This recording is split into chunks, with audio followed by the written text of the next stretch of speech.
Estás escuchando Directo a las Estrellas. Víctor Alvarado. Si hay alguien en este programa que nos ha hecho amar a los cómics, aparte del que les habla, ese ha sido Manuel Barrero, coordinador del libro TVOs, las revistas juveniles de ediciones AC y T. Buenas tardes. Hola, buenas tardes. ¿Qué diferencias existen entre el primer libro de esta colección divulgativa, TVOs, las revistas infantiles, con respecto al segundo, titulado Las revistas juveniles?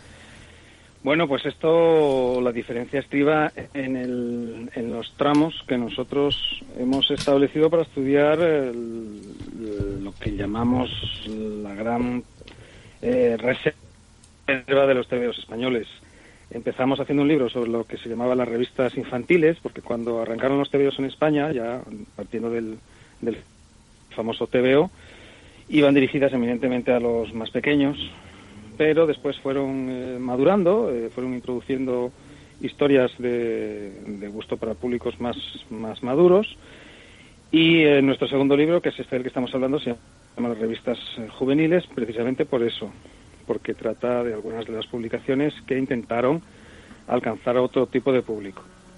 Y seguiremos trabajando en esta misma línea, y por eso el siguiente libro tratará sobre los lectores llamados adultos, que en realidad seguirán siendo juveniles, pero se les quería dar esa pátina de adultos para vender mejor los TVOs. Sí, en realidad los TVOs casi siempre han sido para todos los públicos, pero por alguna razón se les ha querido ir segregando siempre para niños, para mayores, para chicas, en fin, sí. Así funciona el mercado. Vemos que habéis titulado a Pulgarcito como la columna vertebral del TVO español del siglo XX. ¿Por qué?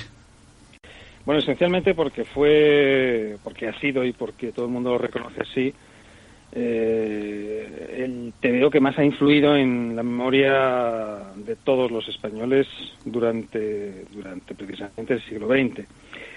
Es verdad que tiene un gran competidor, o dos grandes competidores. Uno de ellos es TVO, que todos lo conocemos, y otro es Jaimito, por ejemplo. Pero es que Pulgarcito tiene a su favor el hecho de que fue una publicación muy longeva, fue la más longeva de todas, duró más de 5.000 números, y nos brindó algunos de los personajes que yo creo que casi todas las personas nacidas antes del final del siglo XX, saben quién es Mortadelo, saben quién es Carpanta, o saben quién es Zipizape, en fin, que un conjunto de personajes que nacieron en esas páginas son reconocidos por los españoles y forman parte integral de nuestra cultura, ¿no? Y eso no se puede decir del mismo modo de otras revistas. Y además, Pulgarcito fue una revista en la que se acumularon los mayores talentos, fundamentalmente por una razón, y esto no viene mal decirlo, porque en Bruguera pagaban mejor y se traían a sus redacciones a los mejores dibujantes del país. Sí. Y por esa razón, pues allí estaban los dibujantes que más seducían al público, y todos los demás editores querían imitar el éxito de Pulgarcito. Entonces imitaban sus estilos, imitaban sus historias, sus guiones, sus personajes, y por eso lo llamamos la columna vertebral, porque ha sido muy imitada, muy seguida. Entonces, ¿podemos decir que el Real Madrid-Barça de los TVOs sería un enfrentamiento entre TVO y Pulgarcito? ¿O no? De hecho, siempre estuvieron enfrentadas. Esto es una realidad, en el sentido de que había una competencia muy grande, sobre todo en los años 50, que era cuando más TVOs se vendían. Se dejaron de vender aproximadamente hacia mitad de los años 60, comenzaron a venderse menos. Y en los años 50 había una verdadera pugna, porque eran mercados muy distintos los que alcanzaban, ¿no? Y eran temas distintos los que trataban, y TVO quería mantenerse en su línea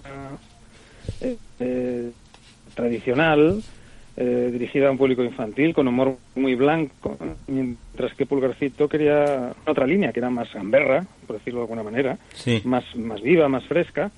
Y estaban siempre compitiendo, evidentemente, querían ganar más dinero los editores. Y de hecho competían también a nivel semántico, porque los editores de TVO fanfarroneaban con el hecho real de que a los cómics se les llamaban entonces TVOs, todo el mundo los llamaba TVOs, y era por razón de la popularidad de la revista TVO, pero nadie los llamaba Pulgarcitos. Entonces eso mosqueaba mucho a los de Bruguera, y casi implantaron la norma de que los trabajadores de Bruguera no podían llamar a lo que hacían tebeos, tenían que llamarlo de otra manera. Y ahí había pues, algunas situaciones anecdóticas y jocosas por esa razón. ¿Y cómo le llamaban? ¿Cómo le llamaban?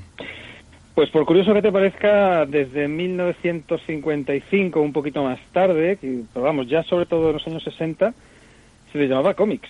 Ah, mira. Aquí se les han llamado cómics a los tebeos desde hace muchísimo tiempo. De hecho, la palabra tebeo, que todos la tenemos asumida como una palabra española, y está en el diccionario, ojo, que es una palabra española, no comienza a aparecer impresa en los documentos oficiales, en los periódicos, por ejemplo, en las revistas, en las entrevistas, no comienza a aparecer impresa hasta el año 1949-50. Pero es que la palabra cómic, debido sobre todo a la gran fuerza colonial, cultural que tiene Estados Unidos, ya aparecía a principios de los años 50 en los periódicos españoles. Es decir, que han existido paralelas, como palabras escritas en nuestra lengua, han existido paralelas casi en el tiempo, con pocos años de antelación. Por otra parte, aunque como en muchos países la censura limitaba la capacidad creativa de sus autores, surgió una revista como el DDT contra las penas, que analizaba con humor el estado de la sociedad después de una guerra entre hermanos como fue la Guerra Civil. ¿Qué destacarías de esta revista? Y además me llama la atención que formasen parte de ella autores como Escobar o Cifré. Bueno, DDT era una revista de Bruguera y los autores que trabajaban en ella eran pues los mismos que trabajaban en Pulgarcito. Sí. Cifré fue el director artístico, por decirlo de alguna manera, de Pulgarcito, fue el alma de Pulgarcito, y Escobar pues no fue el alma necesariamente del DDT, pero era uno de los autores más fundamentales de Bruguera, junto con Cifré, Peñarroya y Jorge y alguno más, ¿no? Mucho antes de que llegara Ibáñez con sus personajes, Ibáñez llegó más tarde. Sí. El DDT era una publicación que, volviendo al título del libro, fue una revista que se quiso hacer en Bruguera para intentar...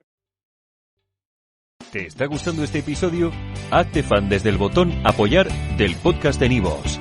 Elige tu aportación y podrás escuchar este y el resto de sus episodios extra. Además, ayudarás a su productor a seguir creando contenido con la misma pasión y dedicación.